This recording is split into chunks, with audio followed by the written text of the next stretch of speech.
नमस्कार, टिंज भारत देख रहे हैं आप और मैं हूं आपके साथ शिवा भारद्वाज।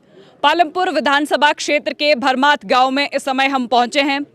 पालमपुर में भाजपा ने जहां महामंत्री पर दांव खेला है, वहीं कांग्रेस से वर्तमान विधायक भी आशीष बुटेल हमारे साथ हैं। गांव की जनता क्या सोचती है ये तो हम आपसे बात करेंगे ही करेंगे, लेकिन सबसे पहले सिटिंग विधायक हमारे साथ हैं। पहली बात कि आशीष बुटेल को इस बार जनता क्यों जिताए? पहली बात ये कि पालमपुर में जो जनता है, मैं उनका आभार करना चाहता हूँ कि मुझे 5 साल का उन्होंने मौका दिया। ये अलग बात है कि मैं विपक्ष का विधायक बनकर यहाँ पर आया। विपक्ष के विधायक होने के बावजूद यहाँ पर हम लोगों ने विधायक प्राथमिकता और विधायक निधि से काम कराए, जिससे जनता खुश है। और मैं ये भी आपको बताना चाहता हूँ कि आने वाले समय में, क्योंकि कांग्रेस की सरकार आने वाली है, सरकार जाने वाली है भाजपा की सरकार ने 3 बड़ी चीज़ें कांग्रेस पार्टी यहाँ पर लोगों को दी हैं। वो एक तो है महंगाई, बेरोजगारी और भ्रष्टाचार। अब ये तीनों की सफाई जो करेगी वो कांग्रेस पार्टी आकर करेगी। महंगाई को कम करेगी, बेरोजगारी को कम करेगी और एक स्वच्छ छवि की आपको सरकार देगी, तो वो कांग्रेस पार्टी ही दे सकती है। इसलिए मैं विधायक कांग्रेस पार्टी का बनने जा रहा हूँ, मैं उनका प्रत्याशी हूँ। तो विधायक कांग्रेस पार्टी का होगा, कांग्रेस पार्टी सत्ता में होगी तो यहाँ पर विकास के भी नए आयाम सेट। आपने विधायक निधि की बात की। विधायक निधि 10 करोड़ की थी। आपका जो विपक्ष है वो लगातार ये आरोप आप पर लगाता है कि आपने 6 करोड़ की घोषणा की थी, 4 करोड़ आपने खर्च किए। अब आप जरा इस कैलकुलेशन को थोड़ा सा सीधा करेंगे कि कहाँ कहाँ विधायक निधि खर्च की गई थी और क्या आशीष बुटेल इस विधायक निधि को खर्च करने में सफल हुए हैं क्या? मैं अपने जो विपक्ष के मेरे प्रतिद्वंदी हैं भाजपा से, मैंने उनको 4 दिन से चैलेंज किया हुआ है। मैंने उनको कहा है कि आपने एक झूठ और एक अफवाह यहाँ पर फैलाई है। एक और भी बात कहते हैं कि जो विधायक निधि है वो ज्वाला जी और जयसिंहपुर में खर्च हो रही है। मैं उस पर भी आ रहा हूँ। जो हमारे प्रतिद्वंदी हैं भाजपा के, उन्होंने एक बात रखी। उन्होंने कहा पहले तो कि 10 करोड़ रुपए की विधायक निधि आशीष बुटेल को मिली है। अगर आशीष बुटेल को मिली है तो 68 विधानसभाओं में एक जैसी मिली होगी। और मैंने उनको ये बता दिया कि इस बजट में 31 मार्च 2022 का जो बजट हुआ है, उसमें ये लिखा गया है कि इसको 1 करोड़ 80 लाख से बढ़ाकर 2 करोड़ की विधायक निधि 2022 और 2023 और 24 की जो 2022-23 की जो आपकी बजट है, उसको उसमें बढ़ाया गया। पहले साल की जो विधायक निधि थी वो 1 करोड़ और 25 लाख थी। अगले साल की विधायक निधि 1 करोड़ 50 लाख थी। उससे अगले साल कोरोना हुआ, सारी सरकार ने सारी विधायक निधि बंद की, सिर्फ 50 लाख रुपया दिया। उसके बाद अगली सरकार अगला जो बजट अनाउंस हुआ उसमें 1 करोड़ 80 लाख की विधायक निधि और इस बार 2 करोड़ की हुई, जिसपे से सिर्फ 1 करोड़ 50 लाख निकला है, बाकी रुका हुआ है। अब मैं आज भी उनको ये चैलेंज कर रहा हूँ, आपके जरिए भी कर रहा हूँ। अगर पालमपुर विधानसभा क्षेत्र में 10 करोड़ की विधायक निधि आई है इन 5 सालों में, 10 करोड़ की अगर विधायक निधि आई होगी तो आशीष बुटेल आज ही राजनीति से संन्यास लेगा। और अगर नहीं आई होगी तो मेरे प्रतिद्वंदी संन्यास ले। और अगर नहीं लेंगे तो झूठ जो वो बोल रहे हैं वो जनता को सब मालूम हो गया है, और झूठ अगर बोलने का है तो जनता उनको संन्यास दिलवा देगी। ये भी मैं आपको आराम से हम पालमपुर के बाजार में घूम रहे थे। हमने बहुत सारे लोगों से बात की। लोग कह रहे हैं यहाँ पानी की समस्या नहीं है, बाकी सारी समस्याएं सेट हैं, लेकिन सबसे बड़ी समस्या लोगों को पार्किंग की आ रही है। और कुछ दुकानदार तो हमें ये भी बता रहे थे कि बुटेल साहब बाजार का दौरा बड़ा कम करते हैं। ऐसा क्यों? देखिए, ऐसा है, बाजार तो मैं हर रोज़ या किसी ना किसी काम से जाता ही हूँ। दौरा करने की जहाँ तक बात है, मैं आपको पहले आपने पार्किंग का इशू उठाया, वो मैं आपको क्लियर करना चाहता हूँ। सबसे बड़ी बात जो है, पालमपुर की एक पार्किंग का पीपीपी मोड पे प्रोजेक्ट आना था, उसमें एक किसी को अलॉट हुआ। उन महाशय ने 8 साल तक एक पत्थर वहाँ पर नहीं लगाया। मैं जैसे ही विधायक बना, हम लोगों ने ये सोच रखी कि अगर आज इसको रिसेंड कराते हैं, आज इसको कैंसिल कराते हैं और वो कोर्ट में भी जाते हैं, तो मान लीजिए कोर्ट में 10 साल लगने, तो आज से 10 साल लगेंगे। अगर 5 साल के बाद रिसेंड कराएंगे तो तब से 10 साल लगेंगे। तो आते ही हमने सबसे पहला काम, नगर परिषद थी उस समय उनकी पार्किंग को रिसेंड करवाया। उन्होंने 2 करोड़ रुपए का कॉम्पनसेशन रखा। उनको हम लोगों ने भी उसको फाइट किया और हाई कोर्ट के ज़रिए आर्बिट्रेशन में उनको 8 लाख रुपए मिला, जो कि हमारी म्यूनिसिपल कॉरपोरेशन ने उनको पे कर दिया है। अब ये पार्किंग वापस कॉरपोरेशन के पास आ गई। एडीबी का प्रोजेक्ट आया, पालमपुर में एडीबी का प्रोजेक्ट आ रहा था, यहाँ से पूरी स्कीम बनकर गई। इस सरकार ने, जैसे ही सरकार के पास एडीबी के पैसे आ रहे थे तो पालमपुर की बात चल रही थी, लेकिन पालमपुर का ना देकर ये कहीं और पर वो ले गए। उसके अंदर पार्किंग ये बननी थी। और मैं आपको ये कहना चाहता हूँ कि जैसे ही कांग्रेस पार्टी की सरकार आती है, सबसे पहला काम शहर के लिए जो है पार्किंग का जो काम है वो सबसे पहले म्यूनिसिपल कॉरपोरेशन के ज़रिए कराया जाएगा। उस पार्किंग में पार्किंग होगी, उस पार्किंग में दुकानें नहीं हम लोग बनाएंगे, ताकि आने वाले 50 सालों के लिए इतनी पार्किंग हो कि किसी को दिक्कत ना आए। कर्मचारियों की आपने बात हालांकि लोगों के सामने भी रखी कि कर्मचारियों के साथ बदले की भावना से काम हो रहा है, लेकिन आप पर भी आरोप ये लग रहा है कि आपने भी कर्मचारियों के ट्रांसफर्स बदले की भावना से प्रेरित होकर किए हैं।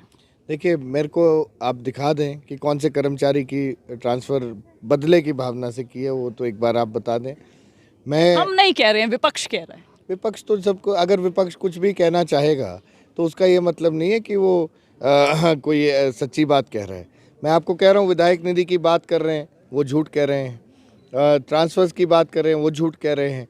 कौन सा ऐसा एक भी कर्मचारी ये कह दे कि बदले की भावना से उनको कहीं से कहीं करा। हालांकि मैं एक और चीज़ आपको कहना चाहता हूँ, ज़्यादातर मेरे ज़रिए जो ट्रांसफर्स करवाई गई वो ट्रांसफर्स करवाई गई हैं जो खाली स्थानों पे हुई या म्यूचुअल हुई। ज़्यादातर अगर एक आदि कोई अगर ऐसा होगा तो उसमें किसी की ये नहीं है कि कर्मचारी ने की प्रताड़ना करने के लिए वो होता, ऐसा नहीं है कुछ भी।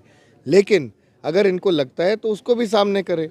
ये हर चीज़ का दुष्प्रचार करने की इनकी आदत बन गई है और ये कोशिश ये करते हैं कि किसी न किसी तरह से, क्योंकि मुद्दों से तो भटकना है, इनके पास मुद्दे पे बोलने के लिए है नहीं।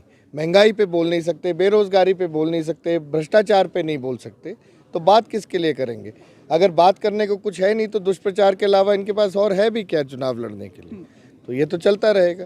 दिग्गज नेता पालमपुर का किसे मानते हैं, पूर्व मुख्यमंत्री शांता कुमार को या अपने पिताजी को? दोनों को, क्योंकि पूर्व मुख्यमंत्री आदरणीय शांता कुमार जी ने पालमपुर के लिए बहुत कुछ किया है और पालमपुर में यहाँ पर उनके रहते हुए काम हुए हैं।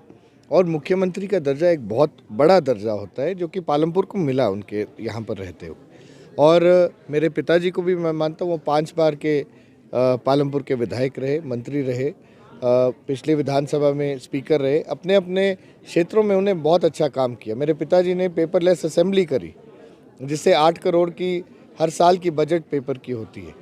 और उसी तरह शांता कुमार जी ने भी नई नई चीज़ें यहाँ पर लाई। सौरभ वन विहार उनकी देन है और मैं समझता हूँ कि उन्होंने बहुत मान सम्मान हमारे शहीदों को भी दिया।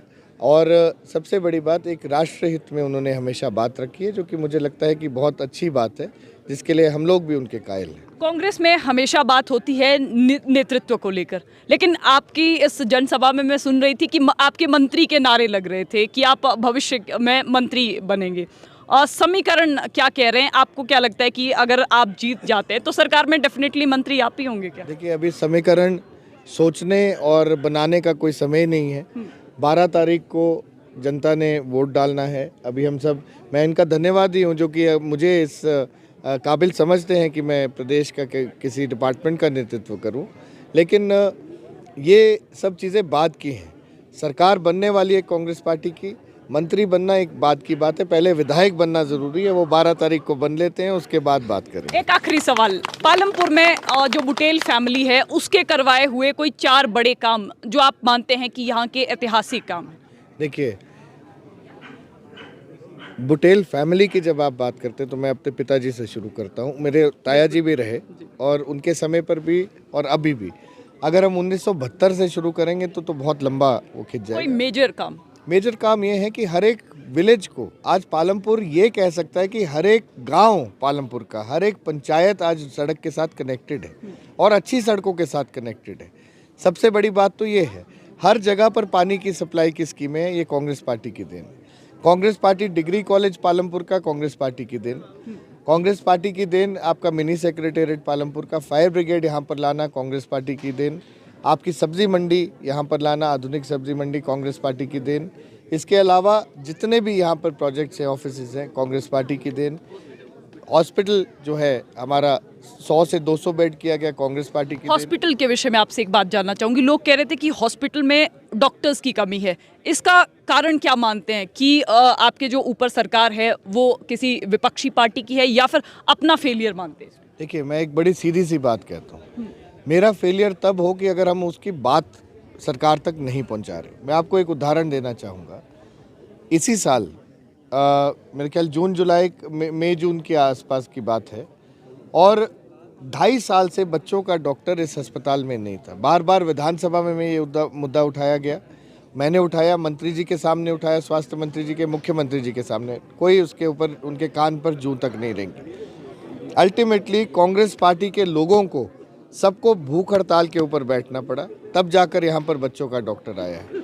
और 10 दिन की वो भूख हड़ताल चली, क्रमिक भूख हड़ताल थी। उसमें हमारी महिला मंडल के बहुत सारे लोगों ने उसमें भूख हड़ताल में पार्टिसिपेट किया, तब जाके यहाँ पर बच्चों का डॉक्टर आया, रेडियोलॉजी का डॉक्टर आया, सर्जरी का डॉक्टर आया। और अब जहाँ जहाँ पर पोस्टें खाली होती है, इन्होंने ये जो पालमपुर का अस्पताल था, एक समय पर कांग्रेस की सरकार में बहुत अच्छा चलता था, सारा स्टाफ पूरा होता था। इन्होंने इस बार ये कोशिश की कि विधायक अगर कांग्रेस पार्टी का है, विधायक अगर विपक्ष का है, तो लोगों के साथ इन्होंने बदला निकालने की कोशिश। आखिरी सवाल, कांग्रेस की गारंटियों पर लोग विश्वास क्यों करें? क्यों ना करें? क्योंकि ओपीएस देना हमारे, अगर ओपीएस की गारंटी है वो हमारी राजस्थान और छत्तीसगढ़ की सरकार ने दी, कांग्रेस पार्टी की सरकारें हिमाचल प्रदेश में दी। इसके बाद अगर हर महीने अगर 1500 रुपये महिलाओं को जाना है, वो उनकी महंगाई से लड़ने के लिए उनको देना है, और कांग्रेस पार्टी ये करके दिखाएगी।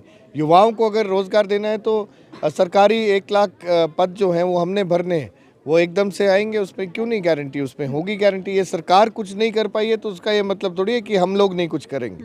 हम सत्ता में आएंगे तो भाजपा जो काम नहीं कर पाई है उससे ज़्यादा काम हम करके दिखाएंगे। कांग्रेस के विधायक आशीष बुटेल हमारे साथ थे। जिस तरह भरमात हम गांव में हैं, आप देख सकते हैं कि गांव की जनता भी पीछे बैठी है। लेकिन सवाल सबसे बड़ा, आशीष बुटेल से हमने जो भी विपक्ष उन पर आरोप लगा रहा था, उन सभी आरोपों के जवाब भी उन्होंने दिए।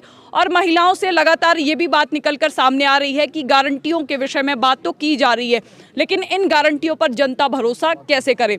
और दूसरी बात, नेतृत्व को लेकर सबसे बड़ी बात कांग्रेस में चल रही है। हालांकि आशीष बुटेल के मंत्री बनने के नारे भी यहाँ पर लगाए जा रहे हैं, और आशीष बुटेल ने साफ शब्दों में इसका भी उत्तर दिया है। उन्होंने कहा ये लोगों का फैसला है। तो फिलहाल टेंच भारत के साथ बस इतना ही। नमस्कार।